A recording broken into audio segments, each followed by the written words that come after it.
Welcome to Sensible Health Solutions, the show where we simplify health and wellness.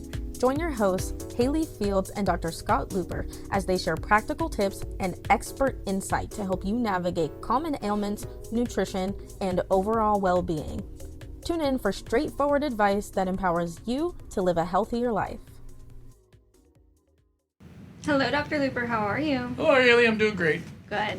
Well, I wanted to continue our series on fatigue, and something I've seen in the practice pretty frequently is the diagnosis of chronic fatigue.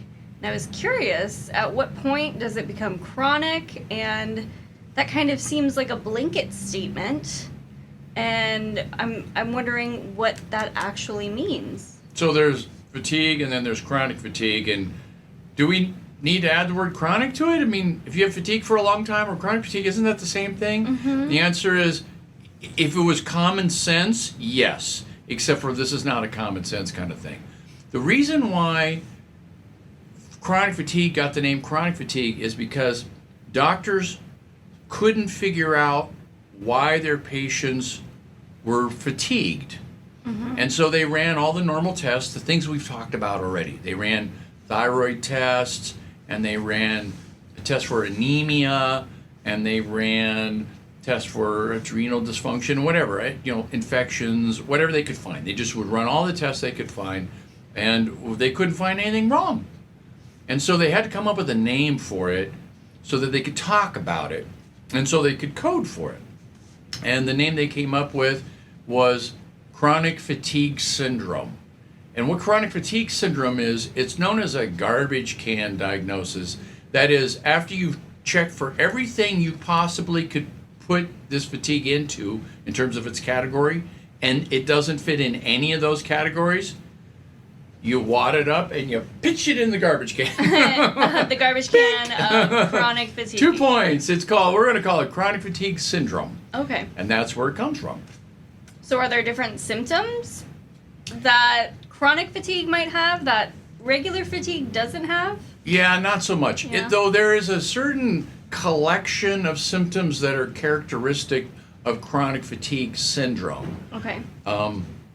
Before I tell you what those symptoms are, let me just get to the punchline on this whole thing and say, we figured out what chronic fatigue is coming from. Now, back when this was coined back in the late 80s, no one knew. Mm-hmm. But now, we know. So let me just tell you what it is, and then you'll be able to figure out what the symptoms are already. Chronic fatigue syndrome is what happens when you get a subtle infection and then it lingers. Okay. Okay? The key word is subtle. That's so subtle you can't find it. And typically it's a viral infection that has been cleared from the body already, except for There are remnants. once still? you ring the bell, bing, it continues to ring, ring, ring, ring, ring, ring for months to years afterwards, or longer even, and you never get better. Now you don't have the infection, they run the test, there's none of that in you anymore, and yet you still have the symptoms from it. Huh. So if you think about what would happen if you had a viral infection. So if you had like a flu, Yes, like a flu. You would have body aches, Uh-huh. you would feel sore, Uh-huh. you would feel tired. Uh-huh.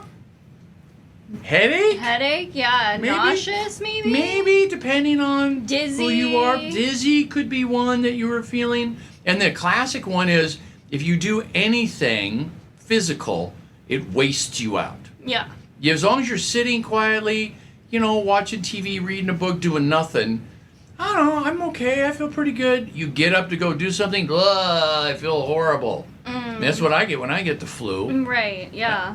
Sometimes I'm so miserable that even laying down I'm miserable. But a lot of times I'm okay laying down. Yeah. I can get into a movie and almost feel normal for a second until I If you get don't up. move. If I don't move. Yeah. And heaven forbid, if I was to exercise, I would absolutely be wasted.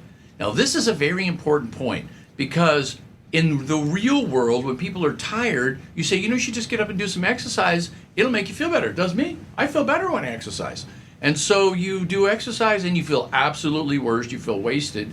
And the doctor has no idea what you have. They have no idea. They're thinking of themselves in their life, and they're not thinking of you in your life. And so they really don't know what you have, and it's frustrating for everybody. Right. Now I've just took that frustration away. So if it's doctors listening to this program, or patients listening to this program, or spouses listening to this program, just imagine how you felt when you had the flu. That's chronic fatigue. Now you know. Okay, so this is kind of making me think of different viruses that we've experienced. One being COVID and the ramifications of COVID, and some patients experienced long COVID. Yeah. Would that be a Chronic form fatigue? of chronic fatigue?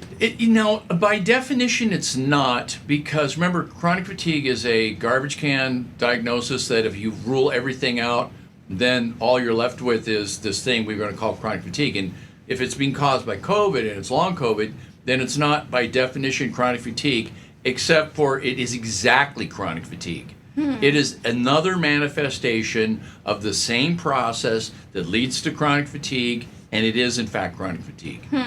So long COVID is our modern chronic fatigue. Wow, okay. So you pick a virus that lingers in the body and that affects the immune system, and you just kind of like, again, you ring the bell and it doesn't unring. So COVID is one. Epstein-Barr, that's the one that does mono. That's classic. In fact, Epstein-Barr is so classic for chronic fatigue. For a while, it was thought that chronic fatigue was caused by Epstein-Barr viral infections.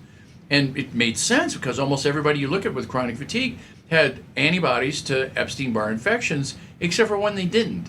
And occasionally somebody would come along and they'd have classic chronic fatigue, the same symptoms, the same pattern, the same everything, except for they didn't have any Epstein-Barr. And so doctors were disappointed. Well, I guess that's not it. And it turns out that it isn't always it. There's a bunch of other stuff that it could be. I'll give you some of their examples. And this is not an exhaustive list. You could have a weird kind of herpes simplex 6. I mean, we all know about 1 and 2. Those are the ones that give you the sores and genital thing and all that stuff. And this is 6. What is the 6? Is the 6? It's just another kind of virus. It's in the herpes family. It's in the herpes family. And you don't get sores. No, you get no sores. What you get is a mild flu that you may not even remember, where you just feel kind of achy one day, and then it just never gets better. And it just lingers and lingers and lingers and lingers and lingers. It's called a stealth virus because it hides so well. Right. And when I was in medical school, I never even learned about it. I didn't even know it was a thing. It wasn't until I started working chronic fatigue cases, and we've done a lot of work on this, and a lot of experience over the years of treating a lot of patients, and in the process doing research, looking into it, trying to find out more about it, I came across this herpes simplex 6. So now I routinely check for it. We do, because I ordered the test and you put it in. And I enter the test, and I draw the blood, and I make sure it gets to the lab. Yeah, so sometimes you pretend like you don't know everything you know, and I know you know, and you know, so now they know that you know, right? I know, it's out. So anyways, we do that, and we also do cytomegalovirus, and we do some other bacterias, Lyme, or it's a bacteria, it's a spirochete, and we do mycoplasma pneumonia, sometimes that'll show up. So it's not always viruses, sometimes it could be bacteria or weird kind of bacteria. Is there like a period of time or a length of duration that somebody's been experiencing these symptoms that leads you into the direction of a viral infection more so than just regular fatigue? Yes and no. If it's been lingering for a long time, it tends to be a viral infection or the remnants of a viral infection. A lot of times people still have the virus in their body. It's in such low levels, it's hard to pick it up. PCR testing has been helping us pick these cases up.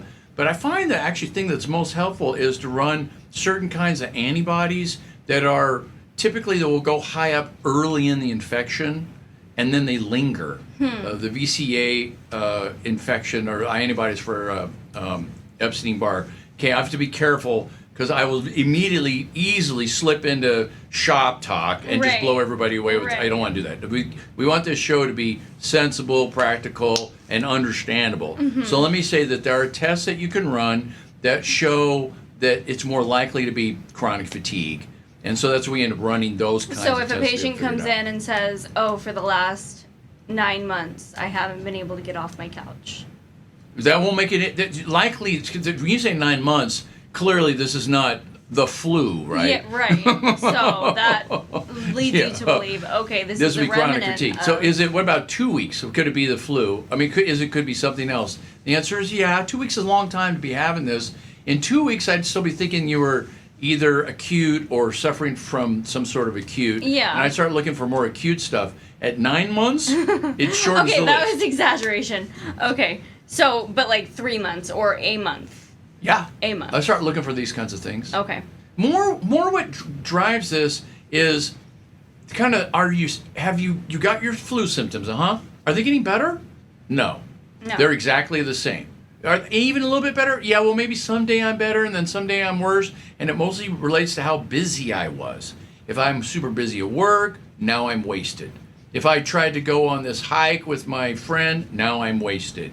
That's classic for chronic fatigue. That's what people complain about. As long as I don't move or I don't do anything, I'm pretty good. I've got to be real good friends with my couch, right? I don't want to get out of bed. On the weekends, I'm good for nothing. I won't go out. I can barely survive. That's what people want to tell me over and over again. I used to have a life, and now I don't. Right. Can you help me get my life back? And the answer is yeah, there's all kinds of stuff we can do. Are there different bacterial infections within the gut that can impact and cause chronic fatigue? Kinda. At that point, it's a matter of definitions. Okay, let me just say yes. Except for if you want to be strict about the definition of chronic fatigue, no. Okay. Is that clear? Yeah. Clear as mud. Yeah, because you can get these low-grade infections. They screw up your immune system. They make you feel sick and flu-y, and then you never get better. I mean, that's chronic fatigue. Now, in this case, the example you give me is we found this low-grade infection in your digestive system, so now we have a reason. Now it's no longer chronic fatigue. We found a reason, right? Right. It's a different diagnosis. It's a different diagnosis. Not the chronic fatigue diagnosis. Okay. Semantics. So how would you go about treating a patient who... That's an excellent question. Isn't that the trick? Right? If they've been suffering for a month, for 2 months, for 9 months, then what do you do? Okay, so let's say they have this super low-grade stealth infection. Well, let's treat the infection. Yeah, with what? Antibiotics? No, doesn't work. Yeah. Antivirals? No, it doesn't work. Yeah. That's the problem with this condition. Anything you would ever use doesn't work. Right, because isn't that what they're treating the initial virus with in the first place in order for it to, clear their system, but then the remnants latch on. So treating viruses, let's talk about that. Treating viruses. Antivirals are weak. They mostly don't work. If you do the research and there's a slight improvement of this, a percentage chance you'll get better, but none of them are surefire. None of them work every single time. In fact, the failure rate is really high with all of them. And here's why. Viruses are barely alive. In fact, they're not really alive. They're not living at all. They don't breathe. They don't eat. They don't poop. They don't do anything. They don't move other than randomly by being bumped by stuff and kind of floating around in the air on other stuff. They're all they are is they're little snippets of information. They're like a list of instructions that take a regular cell that makes regular cell stuff and converts it into a virus factory. That's what they do. They take over regular cells. Now, while they're in the cell, there's lots of action going on. The cell is turned into a virus factory. The protein-making parts, ribosomes, are busy working, putting amino acids together, having them fold and make a little capsule, and then storing them in little vacuoles ready for when the cell explodes. Boom, it all blows up, and now you went from one virus to 1,000 viruses because the cell just turned into a virus factory.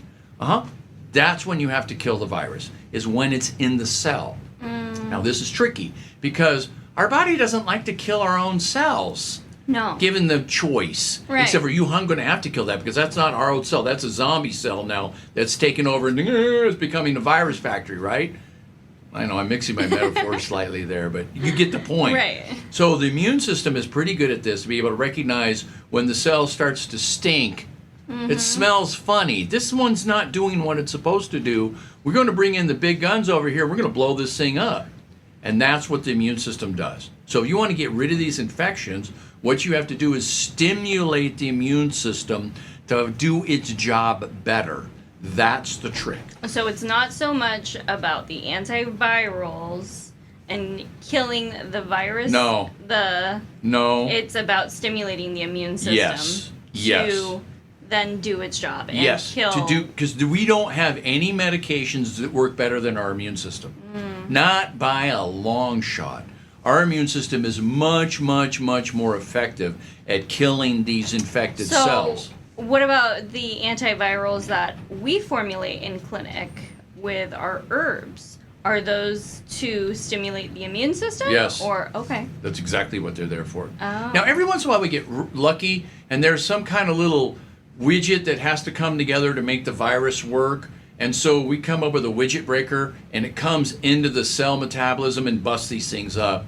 That's like with HIV. There's medications that literally break the manufacturing of HIV virus. It doesn't necessarily eradicate the virus from your body, because it doesn't work that way, but it'll knock down the reproduction of it to the point where the body can keep up, or just knock it down enough to where there's not enough of it around to really do the widespread takeover of your body. So it's a little technical about this. Again, this is a half-hour show for a general audience. Yeah. Let me just keep to the point. The point is, the most effective treatment for chronic fatigue syndrome is to actually stimulate your immune system to fight off the infection, the remaining lingering infection that's in your system. Let's talk about long COVID. Yeah. So how do you treat long COVID? What's the treatment of long COVID? But what you want to do is you want to do two things. You want to make your immune system more effective at eradicating the COVID from your body, number one. Secondly, you want to calm your immune system down so it quits ringing.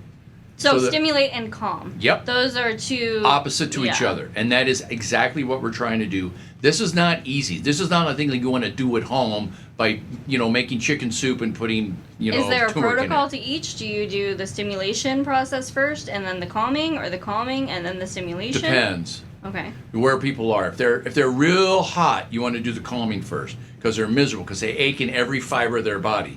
Those people you do not want to stimulate. You want to calm them down. And there's calming herbs and stuff we can do. Let me just quickly talk about what some of these things are. Turmeric, we know. Curcumin we use. Licorice root, glycyrrhiza is one we use all the time. Mushroom extracts, reishi, that's Ganoderma, we like to use the most. Cordyceps, I'm using more and more all the time. Those are particularly effective. There's more to that list. There's all kinds of stuff that we can use. Those are the big ones we use to calm things down. For the calming, yes. For the calming part. Mm-hmm. Oh, the other one I have to mention is adrenal stuff. We had a whole show on adrenal recently, and adrenal glands are responsible for regulating the immune system, for calming the immune system down. Now, I gave you the example. If you were having some kind of horrendous immune system reaction, you went to the emergency room, there's a real good chance they would put you on prednisone to shut it down. Now, of all the things in the world to use, why prednisone? The reason why is because prednisone mimics the body's natural adrenal hormones, cortisol specifically. And cortisol calms the immune system down, so does prednisone. Now, prednisone calms it down so much that it basically shuts it down, and prednisone is potentially dangerous because you get an infection that can get the best of you because you shut your immune system down. Now, you'll feel a lot better, but you won't necessarily be better. So we got to be careful about these anti-inflammatories. Inflammation is not the enemy. It's just that sometimes inflammation is overwhelming. You following what I'm saying? I am, yes. Yeah, let me hammer it home so you get it perfectly clear. Imagine, if you will, you live in a house, and the house has an infection. Yeah. Dry rot. You push on the floor and it's a little spongy right there, huh? Soft, There's something going on here. It's not right. So you get on the phone and you call a carpenter. You have him come over and fix your problem, right? And so he gets a pry bar and a saw, and he starts pulling stuff off, and now part of the wall's off, and there's dust in the air, and it's all this good, and you're like, this is inflammation. This is your body healing, and it creates symptoms that make it hard to live there. But you need to get the dry rot, so you say, okay, you can keep doing it, and just let you tolerate that amount of inflammation. That's normal. Now let's say 30 carpenters show up. And they're all tearing the walls down everywhere, and everything is coming undone. And you can't live here anymore, and your house is getting ready to fall down. Yeah, that's COVID. Mm-hmm. So it wasn't the virus, it wasn't the dry rot that was killing the house, it was the immune system overreacting. So if you got an overreactive immune system, we got to calm this down in a way that doesn't fire all of the carpenters. Sure. Right, okay. I can solve this problem. Yell, everybody, out. No, we don't want to do that. Whoa, dry rot, still happening here. Yeah, we still need some repairs being made. They tried that with COVID. They tried, let's give them on steroids. And it worked. The symptoms went down and people felt better, and then they started to die of the actual COVID taking over their body. Mm-hmm. So, yeah, back to the drawing board, right? Scratch that. Let's try something else. Was that when they put patients on ventilators? Were they also putting steroids through the ventilators? No, this is back in China when they were first trying to figure out how to manage it. Okay. They used steroids. Now, steroids are not one thing. There's some things that are mild steroids, and you could do a little bit just to knock it down a little bit so we don't shut down the healing process, but we don't lose the patient. So again, good question. There's subtlety here, and that would be the whole show. I've had a subtlety. So then how would you, after you calm the immune system, when would you stimulate, and how would you know when to stimulate? And what would you stimulate with? Herbs. Obviously. Yeah, so we end up using, the reason why I use herbs because they work better. The thing about herbs that's interesting is herbs are not one thing. Right. Herbs are 100 things. In one. In one. Right. Because this is an organic collection of stuff. A compound. Some of these compounds are more active than other compounds, but they all work together in a way that's calm. So herbs have a reputation for being very safe. They're not always. I mean, there's some herbs that are not safe. They're poison. They have a name. Yep. Right? But there's lots and lots of herbs in the world that are safe. But they're not perfectly safe because they have weirdness in them. And so like anything else, you have to use your good judgment, use the kinds of things that get the effect that you want, and then check to make sure that is the effect you want. So what I'm looking for with these herbs is, let me give you an example. Let's say a classic case of chronic fatigue. We run the Epstein-Barr viral load and the antibody load, and it turns out they're high. There's a lot of virus, a lot of antibody. People are aching, they feel horrible, they have headaches, the whole kit and caboodle. So what we want to do in this one is, just like we said before, is get a sense of how bad the symptoms are. If they're not overwhelmingly bad, then we want to stimulate the immune system to get the virus out. So we put people on an herbal concoction. And what that herbal concoction does is it stimulates the immune system. And we run that for 2 weeks or 4 weeks or 6 weeks, depending on what the situation is. And then we check the viral load again. And we check the antibodies again. And we see if it worked. Now, there's two ways we can tell. Number one is we say, how do you feel? Better or worse, mostly better. And then also, let's do the test to see what the numbers come up with. And if the numbers are going in the right direction, good. We just did it. It came out great, right? We managed to pull this thing off. So now the question is, what herbs do you use? And then I can't answer that exactly because it's different for everybody. Right. Now, let's use Epstein-Barr as an example. There's an herb called Bidens that works particularly well. There's an herb called Isatis that works particularly well. I like lomatium. I use that quite a bit. I use glycyrrhizin. We talked about that earlier as a kind of an immune system regulator. I throw it in because I don't want people to flare, and it keeps things keeping on the even. And also, glycyrrhizin is a decent antiviral of its own accord. People who have chronic viruses tend to get cleared on glycyrrhizin. Now, I wouldn't use Bidens alone. It's not good enough. I Right. wouldn't use Isatis alone. It doesn't work. Right. I wouldn't use glycyrrhizin alone. No one ever gets better. I have to do a combination of these things. And because you put this stuff together. Right. And the so average number of ingredients in a formula for chronic fatigue is what? 7. 7? I mean, there are some of our formulas that have 12 Yeah. different elements. And to it's it, not I'm so. trying to put more stuff in. I'm trying to No. keep the least amount of stuff in it possible. But it's just we have to have a that little the of this and a little of that, and the combination combination Yeah. tends to work better. And how do I get the knowledge of how to do this? Trial and error mostly. Study. So Stephen Bruner wrote a book. I got it right here.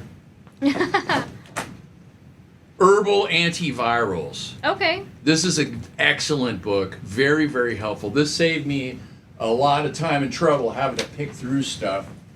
So that's a book I like to use. I mean, I'm sitting in front of the library. I might as well just pull them off. Might as well. I mean, I figure you guys listening at home, you're going to want to know a little bit, a little understanding. Now, let me just be clear about this, and you know this already. Don't do this at home alone. It's a bad idea. There's too many moving parts. There's too many things that could get broken. You absolutely have to find somebody who knows what they're doing and partner up with them. Somebody to run the test, somebody to interpret the results, somebody who knows. You need a professional. Yeah. Whether you're going the herbal route, whether you're going the pharmaceutical route, you need somebody who has knowledge of those to best treat your case. Yeah, except for pharmaceuticals don't work on this. Yeah. I mean, not that I know of, unless somebody's doing something that I'm unaware of. Mm-hmm. To my knowledge, pharmaceuticals can't treat chronic fatigue. Wow. They're ineffective. Okay. They do not do what we want. They don't break people out of it.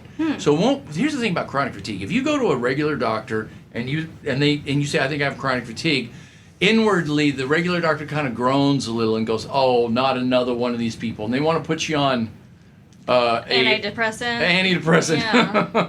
Prozac. And say you should exercise more. Yeah. Gah. No. Bad idea. You should never go to those people. They're not going to be helpful at all. Whereas here, if somebody shows up with chronic fatigue, I go, oh boy! Another mystery to solve. Not just a mystery, another one that it's going to be easy to fix. Easy. Yeah. I mean, You've been doing this a long time. You've seen it a lot. And you get enough success, and you just know you can fix it. Now, with all humility, I can't fix every single thing everybody ever came, but pretty dang close. Yeah. Pretty dang close. If it's what I'm telling you, and it's this chronic viral thing, routinely we fix it. Routinely. Any closing thoughts in our last few minutes? Yeah, adrenal is key. The adrenal glands are usually cattywampus, and that's one of the reasons why people got lingered. They got hung up on this infection to begin with, because their adrenal glands weren't working very well. They're overstressed, overworked, overwhelmed, and then when they got an infection, instead of just getting sick and getting better, they got sick and they stayed sick because the adrenal glands didn't regulate their immune system correctly. So that's almost always a key element in treating these cases. Another one is, and with this every show we ever did right on this subject, is if they don't sleep, no chance. Can't get them better. Absolutely. No chance. Can't get them better. They absolutely positively have to sleep. And that is probably 3/4 of these people don't sleep well. Even though they're all tired all the time, their sleep is all broken. They wake up in the middle of the night and they toss and they turn, they can't sleep. And so you absolutely positively have to address the sleep to get any of this other stuff to work. So don't get the impression that herbs are the cure for chronic fatigue. They're not. They're a piece. They're a valuable tool to use in certain situations, and they're super, super helpful. But unless the situation is set up correctly, that people have their adrenals are working well, their digestive system's working decently, that their sleep is intact and they're actually able to sleep at night. Without those, I can't get them better. Those have to be there. Okay? Wonderful. Good. Amazing. Thank you, Dr. Luper, again. All right. Thanks for tuning in to another episode of Sensible Health Solutions. We hope you found today's discussion enlightening and packed with practical tips to enhance your wellness journey. Remember, small changes can lead to big results. If you enjoyed the episode, don't forget to subscribe and leave us a review on your favorite podcast platform. Your feedback helps us bring you the best content possible. Stay connected with us on social media for more health insights and updates. You can find us at Sensible Health Solutions across all social platforms. Until next time, stay sensible and stay healthy.